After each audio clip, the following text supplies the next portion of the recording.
আপনি কি জানতেন ব্যাকপ্যাক শব্দের উদ্ভব 70-এর দশকে জার্মান শব্দ রুকসাক রাইজেন্ডার থেকে। চলুন জানি কিভাবে জার্মানিতে স্মার্টলি ব্যাকপ্যাক করবেন।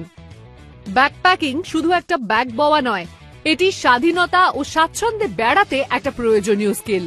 কারণ এক জায়গায় আপনি খুব কমই থাকবেন। জার্মানিতে গণপরিবহন সহজলভ্য।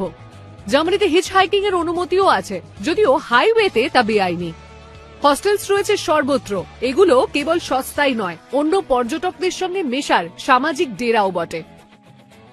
কিন্তু একা নারী ট্রাভেলারদের জন্য অনেক হস্টেলেই নারী ডর্মের ব্যবস্থা আছে, যা আরামদায়ক, নিরাপদ ও নির্ঝঞ্ঝাট।